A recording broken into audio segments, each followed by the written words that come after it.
So it's been tough connecting with people outside of our immediate teams in the last little while. And that's meant that we haven't had a chance to introduce you to some of the new people on our team or what we've been working on. And so I thought I would try something and create a little video summary to try to fill this gap and see if we can make us feel a little more connected. So the overall goal of our team's work is to support people with disabilities and the people who provide them care. For the purposes of this video, I've divided the work that we're doing into two categories, how we support people outside of the home and how we support people inside the home. Let's get started by sharing some of our projects that focus on preventing falls while encouraging safe mobility. I'm going to start with a video. Keep your eye on the red circle. You'll see an individual is approaching that red circle, climbing up over a snowbank, and they have a fall. In this particular case, I'll let the video play for a few more seconds just so you see they are able to get up and walk away. It doesn't look like they experienced any injury. What are the reasons that that fall occurred? Well, I think there are three, at least the way I look at it. I think it could be something to do with that individual themselves that puts them at higher risk of falls. For instance, they might have a balance problem. I think a second reason could be that the environment the person is walking in could be higher risk than it needs to be. Obviously, there's a snowbank that the person had to navigate that made it more likely that they could have fallen. I think there's a third reason, which is the interface between the individual and their environment, which is their footwear. So it could be this person was not wearing good footwear. And our team looks at two of those three areas. Our team doesn't look so much at the individual, but we look at the environment as well as the interface between an individual and their environment. So we'll talk in a little bit more detail about how winter footwear can prevent falls, how better walkway and intersection design could prevent slips and trips in the next few minutes here. Let's talk about our footwear related work. So the broader team at Toronto Rehab has been studying winter footwear for a while now. The basic idea is that there's a lab called Winter Lab with an ice floor. This lab can be tilted to different angles.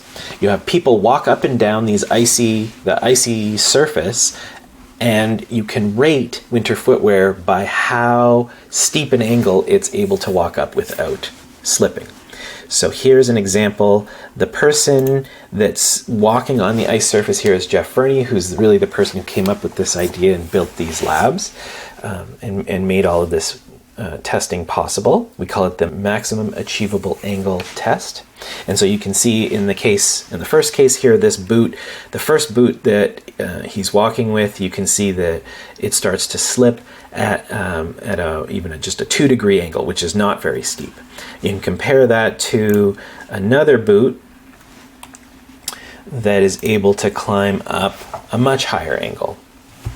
And this video shows you one of the main findings that this whole winter footwear testing program has found, one of the main conclusions, which is that there's a wide range of winter footwear performance out there. And footwear that, even if it claims to be really good footwear, the advertising materials make it look like it's going to perform really well. You can't actually tell how well it's going to work until you put someone on an ice surface to see how well it's going to perform. So now you can go on a website, ratemytreads.com, and find out all of the results of our testing and see which footwear performs the best. What's really exciting about this work is that the public has found this information useful and has started to purchase the footwear that seems to perform the best, to the point that the manufacturers have noticed this and the retailers have noticed, and they keep selling out of the footwear that is highest, that performs the best in our tests. So that's really exciting. And the result of that now has been a shift in the footwear industry to try to provide more footwear that performs well on this maximum achievable angle test. So what our team has been doing to build on these findings has been to take the footwear that seems to perform the best in the lab and to figure out how well it works in the real world and to find better ways of evaluating it in the real world. So the first study like this was done by Shay and Jose. They took a group of 110 personal support workers these are workers who provide home healthcare services to people that live at home usually. This could be things like dressing, feeding, bathing. These personal support workers travel from client house to client house, are exposed quite a bit to the outdoor weather conditions. I used to think that this group, the biggest risk to them was from the heavy lifting and moving and transferring of these, the people that they work with. But it turns out in a given year, depending on how bad the winter is, their single biggest cause of injury is often falls on icy surfaces as these personal support workers go from one client home to the next. And so finding ways to get them better footwear could make a big difference in their health.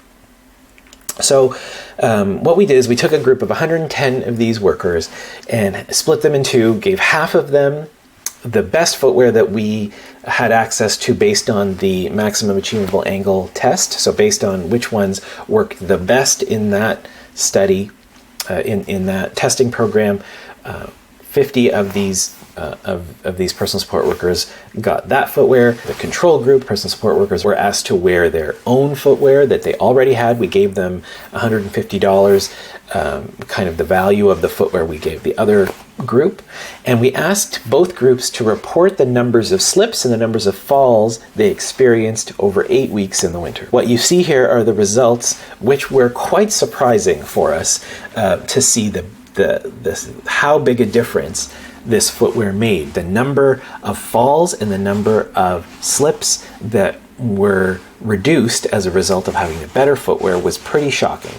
So what you see in the graph on the left is is the rate of slipping that was experienced by the two groups. In gray, you have the control group that wore their own footwear, and in red, you have the group that wore the footwear that we provided. On the right graph, you see the rate of falls for the group that wore their own footwear, again in gray, and those that wore the footwear we gave them in red. And what you can see is there's a big difference in those two rates, both for slips and falls. In fact, there was a reduction in about 68% for slips and a reduction of almost 80% in falls. So these results look really exciting, but there are two major limitations. The first is that further testing with this type of footwear that performs really well on icy surfaces shows that it tends to wear down surprisingly quickly. And so this graph is showing when the footwear is new, the score that this footwear might have somewhere near an 8, maybe an 8. So that means that a boot that's able to climb up an 8-degree incline on an icy surface, when it's brand new, after 100,000 steps, that performance drops down on average to somewhere in the range of a 5. And for anyone who counts their steps on a daily basis and has some kind of target they're trying to achieve, you'll know that 100,000 steps is not very much. And many people try to target 6,000 or 10,000 steps a day. So having footwear that starts to wear out after 100,000 steps is not very good.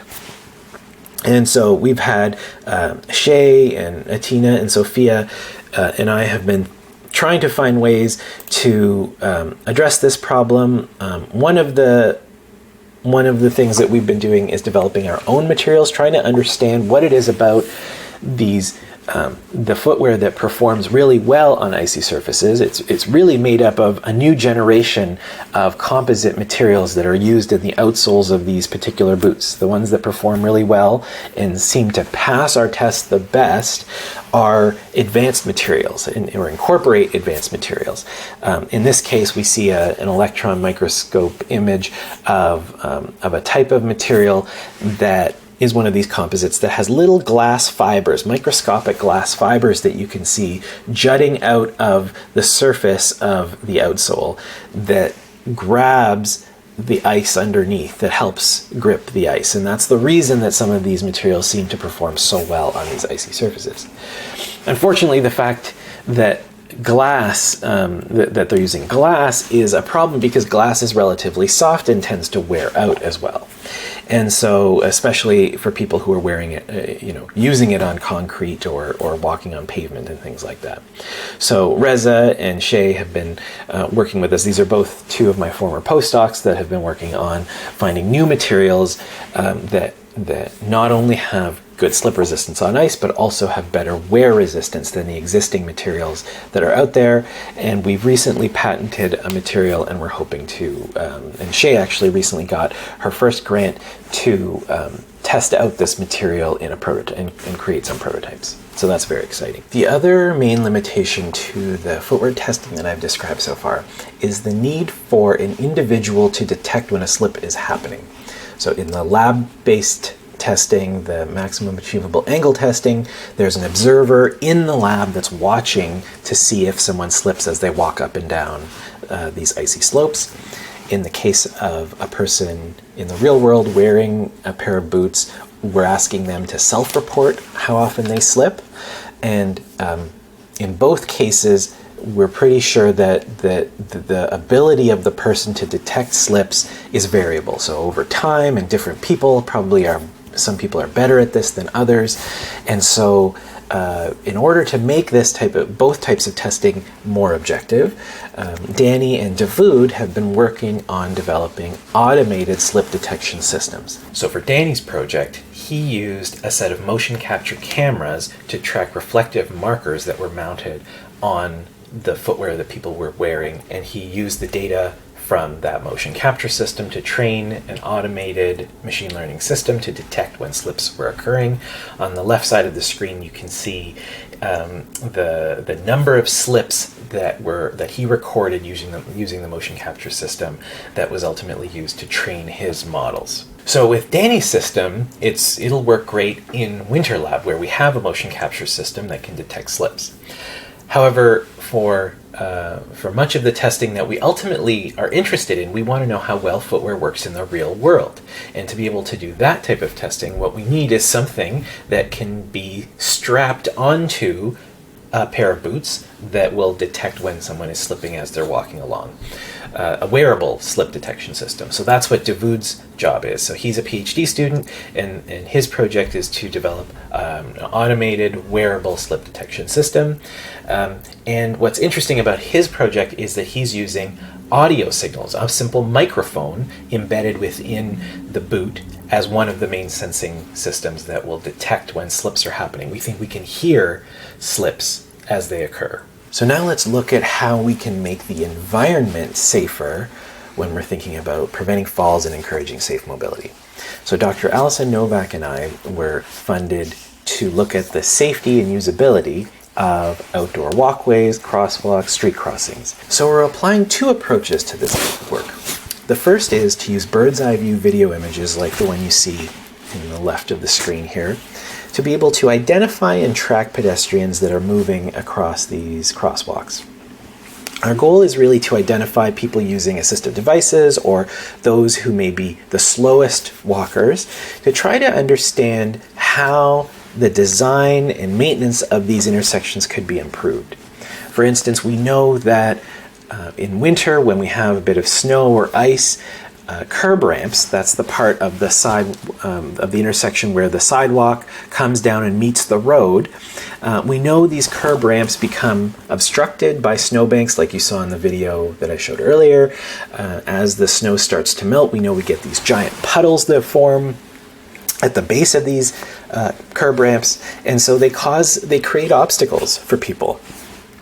And our hypothesis is that these obstacles are probably the most challenging for people with disabilities, people that need assistive devices, or people that move the slowest.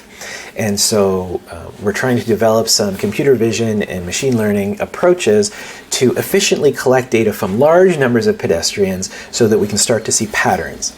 And from those patterns, we'll try to come up with ways of improving design and maintenance of these spaces. And so that's what Hamed, Ziad, and Jackson have been doing. Hamed is a scientific associate on our team, Ziad is an undergrad research assistant on our team, and Jackson is a master's candidate on our team. And they've been doing fantastic work at developing automated systems that can help us track people quickly.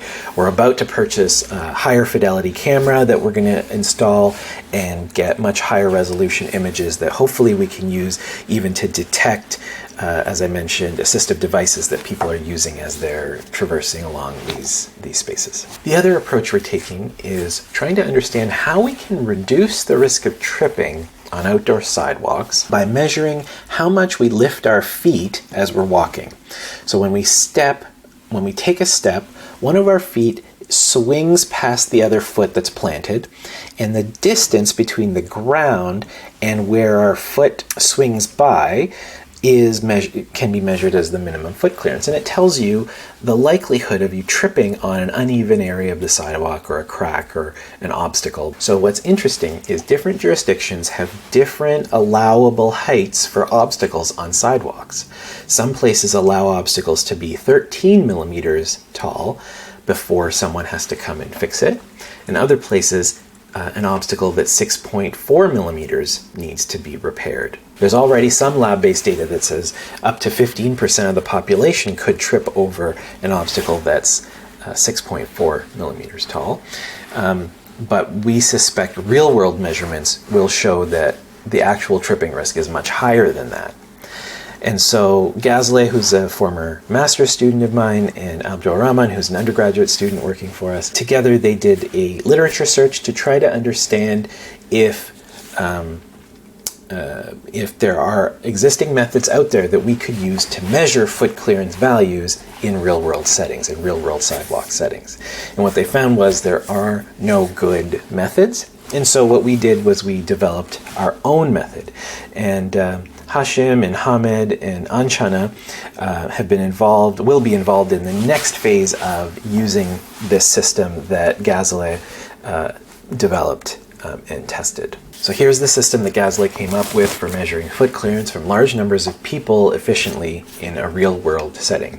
It requires the use of a video camera that's pointed at ground level along the line of where the sidewalk is, and it includes two laser pointers that are aligned so that the dots that they project are always the same distance apart.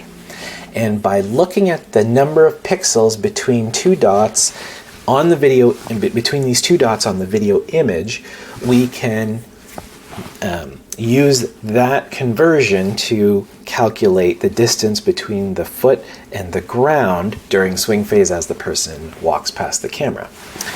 So we can quickly measure that distance, and it can be done manually at first, but then what Ghazaleh has done is automated this system so that it can automatically find where the foot is, where a foot is in the image, and automatically measure the distance between the foot and the ground frame by frame, draw a trajectory for the foot as it goes through a number of frames, identify the lowest point that the foot has to the ground, and estimate that minimum foot clearance.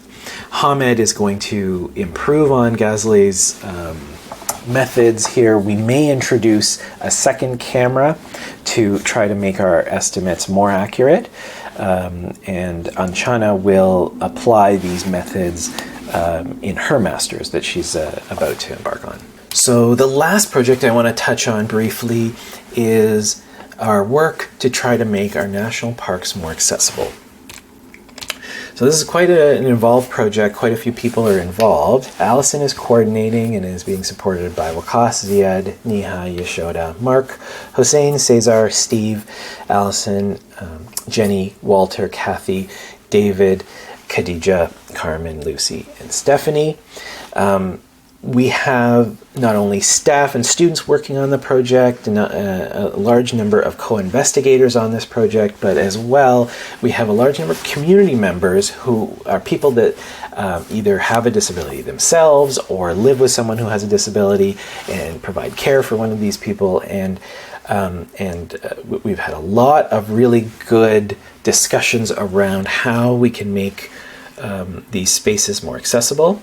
Our approach is to focus on the activities that someone would go to a national park to participate in. So you could imagine something like swimming or hiking or camping. If we list all of these different activities that someone might need to participate in across the top, and then we think about the different impairments that someone might have, at each cell of this, we call it a matrix or a table, each cell in the table is an opportunity for us to list different ways that we can make a given activity more accessible to someone with a type of impairment. So the goal of this activity will be to figure out what's already out there, what accommodations, what solutions, what products can help make people, help get more people participating in different activities, and then to highlight where the gaps are. And we're filling in this, what we see as the accessibility, what I'm calling the accessibility matrix, using surveys with people with disabilities and their caregivers, sending people to parks to highlight the barriers and facilitators that they come across. We're talking with lots of stakeholders. We've got a website that we're using to bring people in. We're thinking about running a conference. We had a dream of running an in-person conference that's been put off a little bit by COVID. We're not sure if we'll be able to do it in person, but we'll have some way of meeting people that may have to be virtually in a conference this year. And we're also doing a scoping review, a traditional academic scoping review that's being led by Mark, who's a librarian, a science librarian, that we're using to identify existing barriers and facilitators for parks like these. But we've also found a rich discussion of these topics in different social media sites, and YouTube being one that we've been finding a lot of valuable information in. And so Neha and Allison have been going through some YouTube videos to do kind of an equivalent scoping review in the social media space to see what we can find. And just to give you an example of some of the solutions that we've been finding that help make different activities more accessible for certain types of people, here's a few images of some of the solutions that we've already come across. So that brings us to projects that focus on supporting people inside the home. That includes our work to try to prevent back injuries in caregivers, whether it's a paid individual or an unpaid individual. We talked about personal support workers earlier, but perhaps the biggest challenge is with people who are family members and are thrown into this role as a family caregiver and have to take care of someone. Getting someone with a disability who has maybe a balance problem or is unable to bear all their weight on their legs, getting them out of bed, into a wheelchair, on and off a toilet, in and out of a bathtub. It puts a lot of dangerous loads on the spine, and so a back injury is a big risk for not only the caregiver but also the ability for the other person in the home to be able to stay in the home. Both, if you imagine an older, two older adults, a couple living together, one is a caregiver for another, a caregiver back injury can mean both of them are no longer able to stay in the home. So one of the approaches that we can try to incorporate is to teach people, caregivers in the home, to avoid flexing the spine. Rather, we can try to teach them to bend from the hips and the knees. This reduces the loads along the tissues of the spine compared to when we flex them. And so it puts us at lower risk of injury over time. So we've developed a device. Mohammed and Megan are my former master students, developed and evaluated this system, PostureCoach. The idea is these two sensors are worn on the back and they can detect when we flex the spine, and they can beep at you to warn you if you're bending too far or the wrong way. And what was particularly interesting about Megan's study was that she showed that getting people to wear this device for 2 sessions, an hour and a half at a time on 2 consecutive days, shifted people to using safer patterns of movement. So it got them to reduce the amount of spine flexion they used when they were bending. And they maintained that changed behavior up to 2 months later. So a device like PostureCoach maybe only needs to be used a little bit for a little while, and then people learn how to move in safer ways over the long term. So Megan and Mohammed's work was all done in a simulated kind of lab home environment where different patient care activities were simulated. The next step is to take the ideas that we think work from PostureCoach and build them into something that's super cheap that we can give away to a whole bunch of caregivers and get them to tell us if it's working for them in a real world scenario. So I'm excited to work on that with Hashim and Ziad, two undergrad researchers that are working on our team. So that brings us to our work on preventing pressure injuries in the home. So these pressure injuries are the result of a change in shape in our skin and the tissues under the skin when we're in one position for too long. So most of us, without even thinking about it, we move all the time. And so if we're sitting or if we're lying down for some part of the day, our skin and our tissues under the skin get compressed, but then they spring back to their normal shape because we shift our weight from one side to another, and our tissues are always getting going through this process of becoming compressed and returning to their normal size. But what can happen is for people who have limited mobility, sometimes people with limited sensation, people can stop moving on their own. And in cases that happens, they become very high risk of getting these pressure injuries. Sometimes they're called bed sores. And so the simplest and best approach to try to both prevent these from occurring in the first place and to support them getting better is to make sure people are getting repositioned regularly. And so that can take, that usually requires the support of a caregiver to come and reposition people on a regular basis. There's a bit of controversy on how often someone needs to be repositioned. This clinical standard is usually every 2 hours. So if you're in a hospital environment or a nursing home, someone should be coming around and repositioning people that are at risk of pressure injury every 2 hours. So if they're lying on their side, then someone will come and turn them in their bed so that they're lying on their back for a while, and then they'll turn them again so they're lying on their other side, on their left side, and they'll go through this cycle of repositioning. And it's a really important but simple thing that we can do to both prevent and help heal these pressure injuries when they happen. The problem is that this repositioning doesn't always happen, and we're even in the clinical environment, we're pretty sure that people aren't getting repositioned as often as they should be, and while there's little data on the home environment for this problem, we're almost positive that repositioning in the home is not happening regularly. So our team has been developing a system that can detect when someone in a bed has been in the same position for too long. Basically, it can detect when someone's either on their back, on their right side, or on their left side, and how long they've been in that position. And the idea is that ultimately we can use this system to develop a prompting device that can send a message to a caregiver when the person's been in the same position for too long. Some people might even be able to reposition themselves, some patients in their beds, if they're given a prompt. So the prompting might have kind of two phases. It might first prompt in the patient's room themselves so that they can try to reposition themselves. If the person still hasn't repositioned after that first prompt, then a second prompt could be sent to a caregiver in the home that could come and reposition them.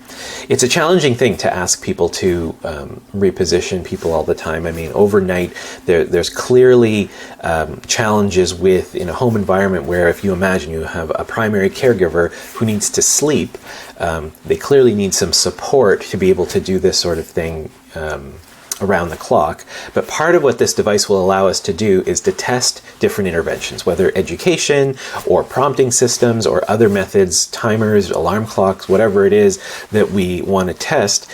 This system will allow us to measure how often repositioning is actually being done. So this project is led by Sharon Gabison, who is an affiliate scientist at Toronto Rehab. She's funded by a donor, Pamela Hallisey, and her family, who have experience with pressure injuries personally. Pamela's late husband suddenly had a number of pressure injuries appear, and Pamela and her son Andrew had a lot of challenges trying to address and treat these pressure injuries, and their experience directly pointed to the need for a product, a prompting system like the one we're trying to develop. The hardware was developed by Gary, who unfortunately we're losing as part of our team, sadly, because he's retired at the end of 2021. Elhem was involved in this project deeply and coordinated the machine learning components and oversaw all the machine learning that we did to recognize the position that patients are in when they're on a bed. And Nicola was a former master's student who helped evaluate the system.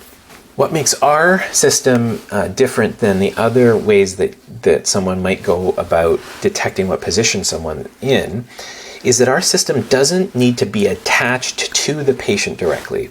Other competing systems, there's one called the LEAF sensor, which is a little sensor that you double-sided tape you stick on the person's chest, the patient's chest, and that can detect what position the person is in. But there's two potential problems with that. The first is if the adhesive on these sensors is too strong, removing these sensors and attaching them with adhesive means that you're putting the person at risk of a skin tear. And that's a particularly real challenge for someone who might have challenges with pressure injuries. Their skin integrity might not be that good. On the other end of the spectrum, if the adhesive on these sensors is not that good, the sensor might fall off. And if it's fallen off, that means that the patient can roll on top of it in their sleep, and that hard sensor can cause a pressure injury to form itself. So the solution that our team came up with was to put load cells under the legs of the bed. And this was also, the idea came from Jeff Fernie, who's been interested in bed sore prevention, pressure injury prevention for many years. He did his PhD work on the topic. And so the idea he came up with was to put load cells under the legs of the bed. Load cells are just a fancy word for scales, weigh scales, like the bathroom scale we probably all have in our homes. Gary literally took some of the components of bathroom scales and built our own load cells out of them. Then the signals that we measure off of those sensors, we use a machine learning algorithm to detect the position the person is in the bed. So that brings us to our projects that focus on planning for emergencies. And the first one looks at evacuating people with disabilities from the built environment. And really the need for this project comes from the fact that we're making it easier and easier. Buildings are getting more and more accessible. It's easier and easier to get into them. But in the event of an emergency, there's a huge gap on how we help people get out of these buildings when, for instance, an elevator can no longer be used for access. So the term that's often used is egress or egressability, which is in an emergency getting people out of a building. The project is more or less wrapped up now. The final report was written by Wakas, Ziad, and Yashoda, with information gathered by Brad and Abdurrahman. So we had a great collaboration with Albert and Brad from the University of Alberta. And Abdurrahman and Brad did the scoping review to look at existing literature on evacuating individuals from the built environment in emergencies. And they were supported by Mark and Cesar and Steve. This project follows a similar approach to the Accessible Parks project, where we created a matrix where we, across the top, we listed all the different types of buildings that someone may need to be evacuated from. And down the side, we had the different types of impairments that someone might have that might make it difficult for them to evacuate. And each cell in that matrix then was an opportunity to think about what are solutions that could be implemented to make it easier to evacuate someone out of a certain type of building that has a certain type of impairment.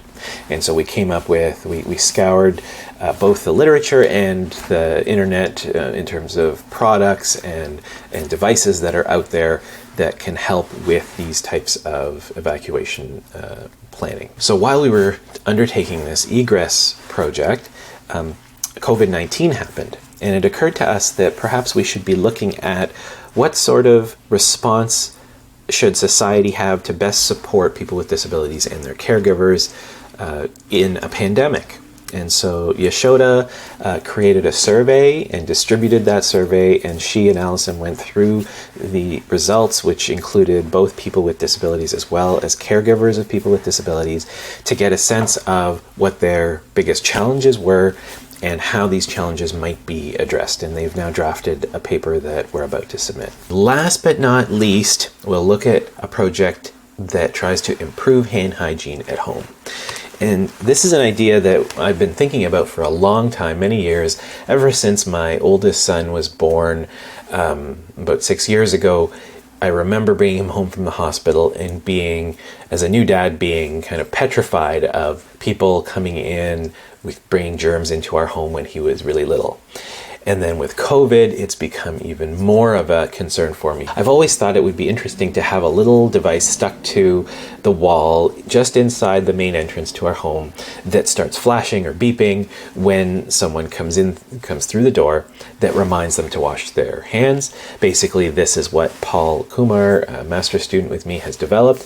His idea is that the device has a built-in alcohol gel dispenser, and when you pump the alcohol gel dispenser, it stops the device from beeping and buzzing at you. And so I'll be very excited to see how this system works, and whether we get a sense of whether we need the system long-term, sort of like PostureCoach. You know, the benefit might be that we get people to use it for a short period of time, and then they develop a habit, and then we don't need the prompting anymore after a short period of time. So there you go. There's a quick update on what our team is up to. I would love any feedback you want to give us. There's a survey link below this video that you can click to leave your feedback. Thank you.